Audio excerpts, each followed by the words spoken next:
ఇవాళ అయితే ఒక పచ్చడి చేశాను. పచ్చడి చేసే ముందు మీకు ఒక పొడుపు కథ అడుగుతాను. ద్రౌపది మూడవ భర్త ఎవరు? తెలిస్తే కామెంట్స్లోని చెప్పండి ఫ్రెండ్స్. ఓకే, ఇప్పుడు నేను ఏం చేసానో చెప్తాను. గోరు చిక్కుడుకాయలు ఉన్నాయి. అయితే అవి ఏంటంటే కొద్దిగా ఫ్రై చేశాను. మిగతా కొన్ని ఏదైనా చేద్దాం అనుకునేసరికి పచ్చడి ఒకసారి ట్రై చేద్దాం అనుకున్నాను. అయితే ఇంక ఇవి ఇలా ముక్కలుగా కోసి దీన్ని ఉడికించలేదు, అందుకు ఉప్పది వేసి వాటర్లోనైతే కొద్దిసేపు ఉంచేసనమాట. అలా వాటర్లో కొద్దిసేపు ఉంచాక దీన్ని తీసి పక్కన పెట్టుకున్నాను. ఇంకా పచ్చడి కోసం రెడీ చేయడానికని ఎక్కువైతే నేను ఏం వేయలేదు, శనగపప్పు వేసాను, ఆవాలు, జీలకర్ర. దీన్ని ఇలాగా వేగనిచ్చనమాట. ఇవి లైట్గా వేగిపోయాక ఎండుమిరపకాయలు వేసాను. ఇంకా ఈ ఎండుమిరపకాయలు ఇవి వేసి ఇలాగా వేగనిచ్చాను. ఇది వేగిపోయాక ఇది పక్కనైతే పెట్టుకున్నాను.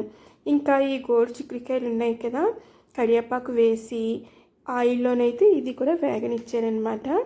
ఇది కలర్ కొంచెం చేంజ్ వస్తే బాగుంటుంది అన్నట్టు, పచ్చడే కదా అనుకొని మనలో కోసి వేయకూడదు, దీనికి ఉన్న నార కూడా తీయాలి, లేకపోతే మనం పచ్చడి టేస్ట్గా బాగోదు. ఇంకా ఇది చల్లారిపోయింది. మిక్సీకి అయితే చింతపండు వేసాను.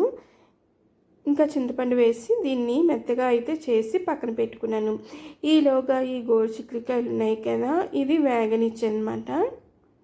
అయితే ఇది టేస్ట్ అయితే కొంతమందికి నచ్చవచ్చు, కొంతమందికి నచ్చకపోవచ్చు. మా ఇంట్లో కూడా అంతే అలాగే అయ్యింది. ఒకసారి ట్రై చేశాను, నాకైతే నచ్చింది.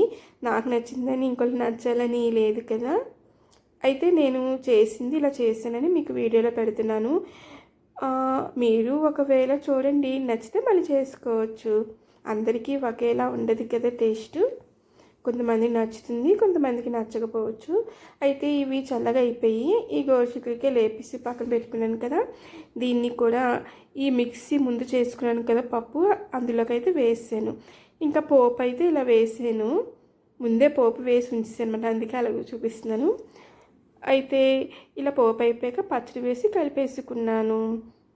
ఓకే ఫ్రెండ్స్, గోరు చిక్కుడుకాయ పచ్చడి నేనైతే ఇలా సింపుల్గా చేసుకున్నాను.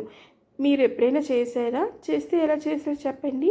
టేస్ట్ అంటే కొంతమందికి నచ్చుతుంది, కొంతమందికి నచ్చకపోవచ్చు.